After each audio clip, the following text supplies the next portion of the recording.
To fully appreciate Erma Bombeck's impact on American women, I'm going to begin by reading to you from a Good Housekeeping magazine in 1955, an article entitled, "How Wives Should Treat Their Husbands." It's filled with a number of rules. Have meals on time. Take 15 minutes rest so you'll be refreshed when he arrives. Touch up your makeup, put a ribbon in your hair and be fresh looking. His boring day may need a lift, and it is one of your duties to provide it. Clear away the clutter. Make one last trip through the main part of the house just before your husband arrives. Gather up school books, toys, papers, and then run a dust cloth over the tables. Make sure the children's faces are washed, hair combed, and necessary, change their clothes. Now, you may have a dozen important things to tell him, but the moment of his arrival is not the time. Let him talk first. Remember, his topics of conversation are more important than yours. Make the evening his. Don't greet him with complaints and problems. Don't complain if he's out late, if he's late home for dinner, or even if he stays out all night or goes to places of entertainment without you. Count this as minor compared to what he might have gone through that day.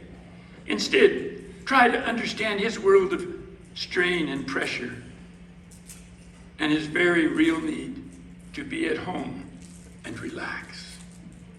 Make him comfortable. Take off his shoes. Have him lean back in a comfortable chair. Have a cool or warm drink ready for him. Don't ask him questions about his actions or question his judgment of integrity. Remember, he is the master of the house, and as such will always exercise his will with fairness and truthfulness. You have no right to question him. And the last one, a good wife always knows her place. Well, we know where that place was. 1955. Just the title of the magazine, one of the most popular magazines for women, says it all. Good Housekeeping. Well, I've got to be honest with you and tell you, as I read that list, I began fantasizing. I began wondering, maybe I was born 30 years too late. Wow, men had it made. Their own personal maid, their handmaid, take care of their every whim. Wow! Of course, I'm kidding. Because it would be so difficult for love to be shared equally when one is master and the other is servant. Well, in the 1960s, along came Erma Bombeck, and women in America would never be the same again. She described the 1960s as a time when TV for women, especially the commercials, defined and reinforced our roles. The message was we alone bore the responsibility for the success or failure of our husbands. If we did not feed him a rib-sticking warm breakfast, he would develop irregularities and lose clients. And God forbid, the boss would come to dinner and the glasses were spotted or streaked. He'd never get that promotion, and it would be our fault. Even men began to believe it. One day, Bill approached me with his shirt and said tauntingly, "Honey, ring around the collar." "So why don't you wash your crummy neck?" I snapped. She wrote from her experiences as a suburban housewife. She said, "I'm writing for a different woman now. She's not standing behind the picture window anymore. She's taking the bus and she goes into town. And her horizons are far broader than kids, tuna salad, and crabgrass." Women felt a relief when they heard Erma say she never worried about cleaning her oven until the cupcake wouldn't go in without touching the sides. And she assured people, you don't have to be perfect. She wrote that her second favorite household chore is ironing. My first is hitting my head on the top bunk until I faint. One of her chapter titles was, Iron Sheets Are a Health Hazard. Another chapter was entitled, Put Down Your Brother, You Don't Know Where He's Been. That was in response to always keeping your children clean. And as for the perfect family that had been portrayed on Father Knows Best and Leave It to Beaver rather, she wrote, I defy any parent who has been on a trip with a child who kicked a seat for 50 miles, threw his shoes out the window, lost his pet snake in Cleveland during the 5 o'clock traffic, and spilled his slush down your back to tell me she has never considered abandoning him at the next Shell station. And she wrote, we've been camping for 7 years and have yet to have an evening where we go to bed speaking to one another. The book that's in is, by the way, entitled Family, The Tie That Binds and Gags. Now, Erma was a revolutionary, but she did not approach it like so many others did. She had the ability to do it a different way.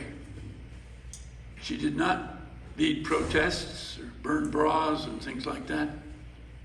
She did it with humor and love. She declared a baby's Bill of Rights, which reflects her whole philosophy. She said, no baby shall at any time be quartered in a house where there are no soft laps, no laughter, or no love. Soft laps, laughter, and love. That's it. And she changed the old adage that we've all heard. The person who laughs last laughs best. She changed it. The person who laughs lasts. Yeah, it's the way to maintain ourselves. Maintaining humility and laughing in the midst of a troubled world is an act of faith. Hebrew scriptures declare that God, the source of all creation of the universe, laughs. In the Christian scriptures, on the Sermon on the Mount, in what is called the Beatitudes, Jesus describes the attributes of his disciples. And the word is usually had been translated historically as blessed are the people and so on. But modern scholars say that Greek word really means deliriously happy. And modern translations have it that way. Happy are the people who seek truth and right. Happy are the people who know how to mourn. They're the ones who will be comforted. And in Buddhism, that focuses a great deal on dealing with the suffering of life, Buddha is always smiling in the statues. Laughter is central to faith. Now, Erma helps us to smile, even in the worst of times. And for her mother, it was often the worst of times.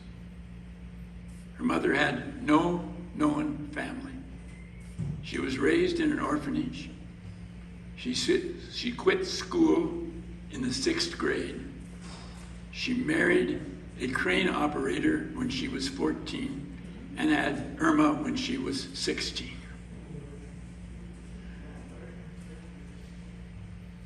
Erma was born in Bellbrook, Ohio. It was 1927. She writes, when she was a little kid, a father was like the light in the refrigerator. Every house had one, but no one really knew what either of them did once the door was shut. Whenever I played house, the mother doll had a lot to do. I never knew what to do with the baby doll, so I had him say, I'm going off to work now, and I threw him under the bed. When I was 9 years old, my father didn't go to work. He went to the hospital, and he died the next day. I went to my mom. I felt under the bed for the father doll. I didn't know his leaving would hurt that much. Father had polycystic kidney disease. Erma and her mother moved into Dayton.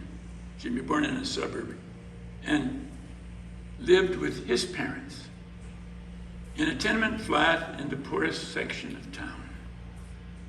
There were 8 people who lived in that one flat for 5 years. Her mother met a man named Albert Harris. They married, got their own house. But he saw Erma as being completely undisciplined, and he tried to discipline her, and they were at odds for years. "You're not my father. You don't tell me what to do." She found her solace in reading. She's a prolific reader, and she dreamed someday of being a writer. In high school, she was on the school paper, and she wrote a column there. She got expelled twice, she said, once for what she wrote about the teachers and the other about the cafeteria. Well, Albert Harris had the traditional view of women. Stay home. She wanted to go to college. He would not help. So she earned the money she could by various jobs in town, saved her money, went to the University of Ohio, in Athens, Ohio. And she applied to be on the school paper. She'd had 4 years' experience. She was turned down.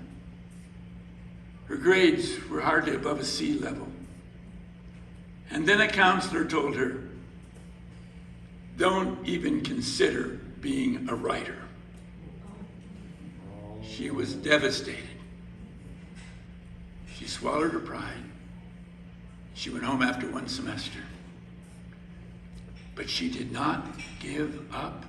She would take a year and work and save the money, and now she would enroll in the University of Dayton, a Roman Catholic school right at home, and she could live at home while she worked and while she went to college. She got on the school paper immediately, and there she flourished. She met Bill Bombeck, an education major. She converted to Catholicism, and when they graduated, they were married. The priest said, "Bill, you are the head of this family. Erma, you are the heart of the family." And Erma wrote, "In his dreams." They tried unsuccessfully to have children. She's informed that it was an infinitesimally small chance that she would ever get pregnant. And so they adopted a daughter. Erma gave up working. She would now be a full-time housewife, and she would care for her daughter. About 3 years later, she became pregnant. She would give birth to 2 sons, so she would have a family of 2 boys and a girl. And then the family was able to move out to the suburbs. The name of the town was Cantonville, I believe, Ohio. And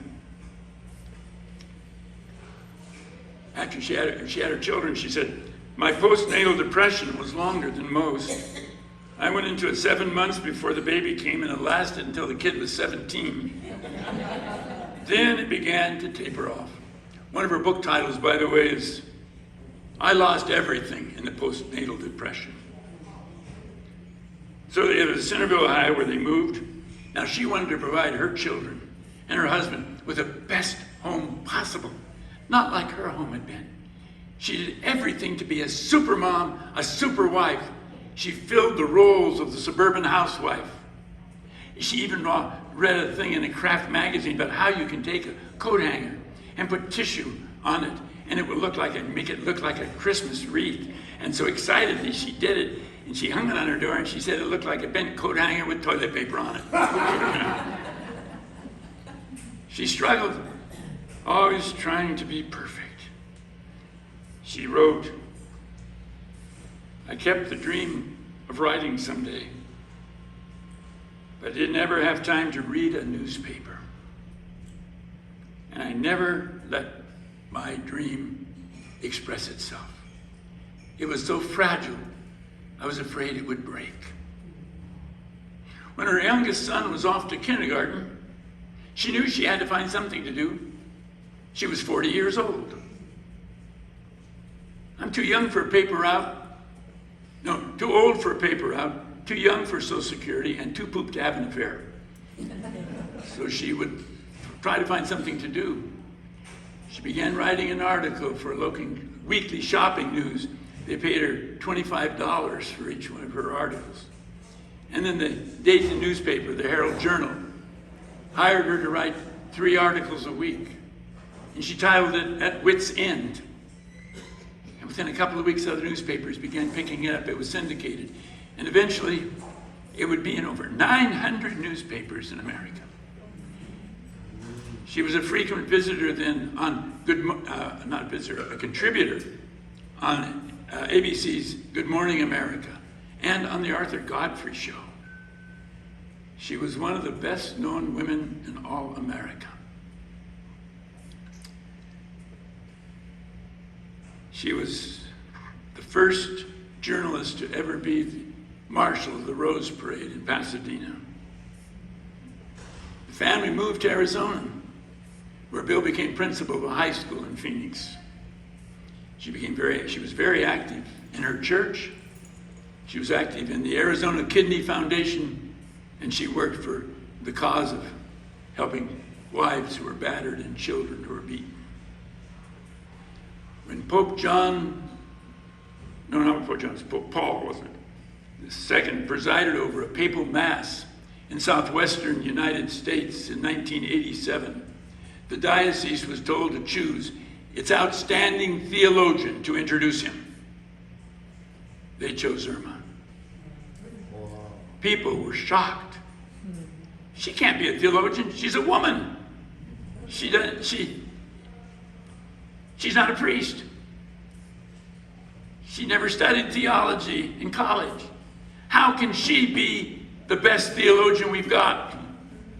The committee was ready.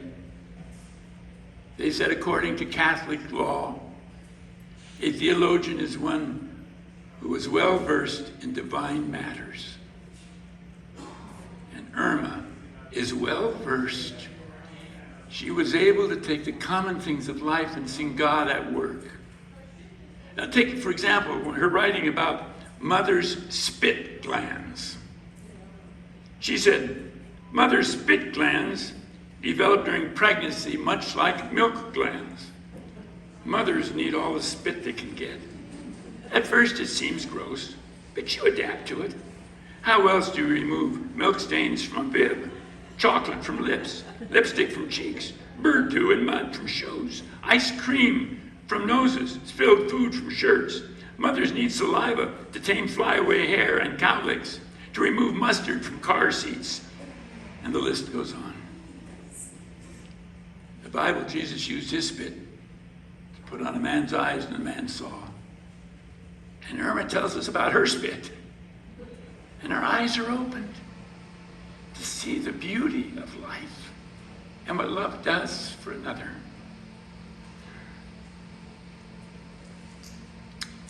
She is a theologian. While her books were panned by many for being frivolous, she dealt with deep issues. Her first best-selling book, and it came out when she was 50, was "The Grass is Always Greener Over the Septic Tank." You know the old adage, the grass is always greener where it's over the fence in somebody else's yard. But no, it's in your yard. It's in your yard, right here, where you bury the waste of your lives, the things you try to hide. the part of our lives that smell the worst, that hurt the most, are the very place where new life flourishes. New life will come to you right here in your own yard over your septic tank of life. Again, she wrote another book. They went to great depths. It's, if life is a bowl of cherries, why am I in the pits? And she shared many times she was in the pits. She produced a TV show. It was an utter flop. She shared about her miscarriages. She shared when she had breast cancer and had to have a radical mastectomy of her left breast. When she finally got up courage to show her husband the incision, she wanted to see whether or not he was repulsed. She wrote, I searched his face carefully for his reaction. There was nothing but love.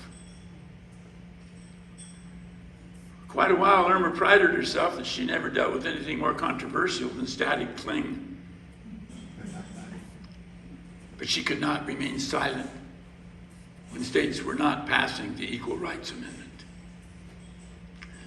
So she declared the equal rights cause, equality of rights under the law, are the most misunderstood words since one size fits all. She wrote that the country is ready for a woman in the White House who doesn't do windows or floors. She spent her weekends touring the 16 states that did not ratify the amendment. She spoke out. The governor of one of the southern states told her she ought to be home taking care of her children. She said, my children are old enough to vote against him. Her books in Salt Lake City were removed from a bookstore window. And in many states, when she spoke, gave her lectures, talks, there would be protests. She upset so many people by backing that amendment. She was asked one time, why did you do that? You alienated so many people. And she said, because when my children ask me, what did you do in the war for equality of women? Mom, I don't want to have to say I gave it the office. The Cancer Society asked her to write a book for children about having cancer. She said she didn't know how to do that. That may be the line she couldn't cross. How do you laugh about cancer in children? They invited her to go and spend a week at Sunshine Camp out of Phoenix. It was just a camp for the children who had cancer. And she did. She wanted to find out. And she discovered that what the children needed was they needed self-affirmation, self-assurance rather, and humor. She would write the book. She chose the title. It was what a kid told her, a little child. She asked questions, like she asked this child the question, if you had three wishes, what would you want? I want to grow hair. I want to grow up. I want to go to Boise. That was the title of her book.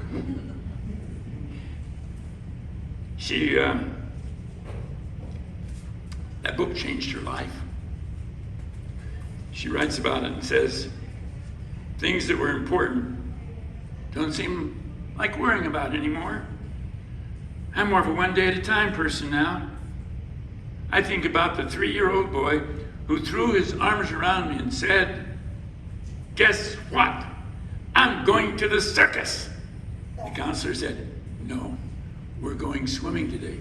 The kid didn't miss a beat. He just said, guess what? I'm going swimming today. And she said, it didn't matter. He could have been going to the opening of a bottle of aspirin and he'd been just enthused. Made me think, little things, little moments, go for them. She gave all the royalties for that book to the Cancer Society. 1 year after her breast surgery in July of 1993. Both her kidneys shut down. She had inherited polycystic kidney disease from her father, and both of her sons would inherit it from her. She had known this since she was 20. She had to go on dialysis every 6 hours. She was a prisoner in her house. But she kept on writing. She was on the wait list for a kidney transplant. She refused to take any special privileges. I'll take my turn. I will wait. So she waited, but she kept writing. One of the things she had written, I always had a dream. When I'm asked to give an accounting of my life to a higher court, it will go like this. So empty your pockets. What have you got left of your life? Any dreams that were unfulfilled? Any unused talents that we gave you when you were born that you still have left? Any unsaid compliments or bits of love you haven't spread around? And I will answer, I've nothing to return. I spent everything you gave me. I'm as naked as the day I was born. And she continued to write, sharing with people what it was like to get older.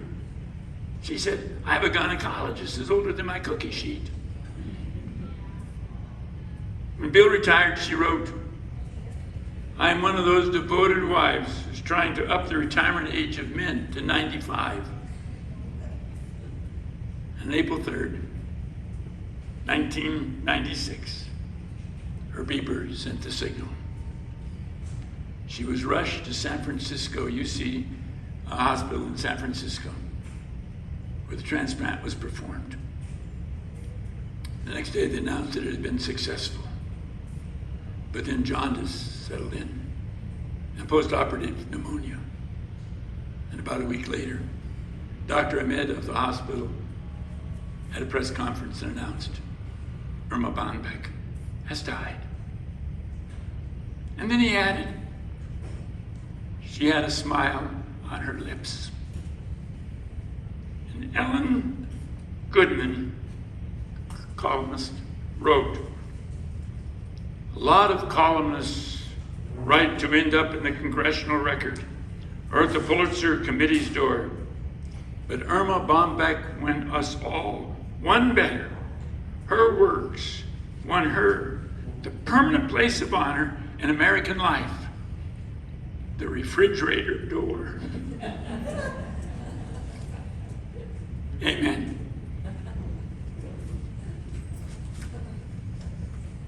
Okay. I'm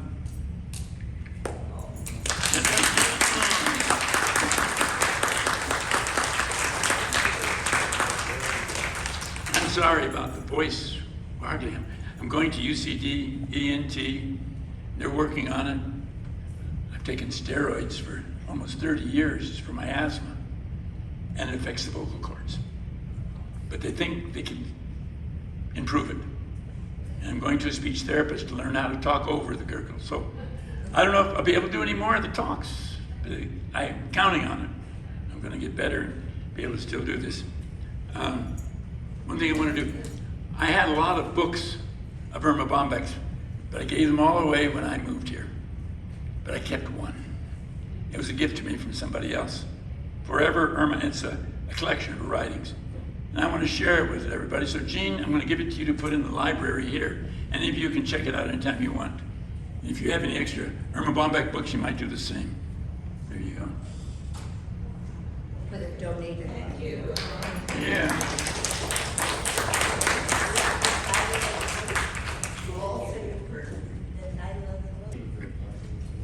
I don't know how people could read her and think it was trivial. She dealt with the deepest issues of life. And really good. Well, that means it's 4 o'clock. It's that time. And that's when we're through. Thank you for coming. Good afternoon.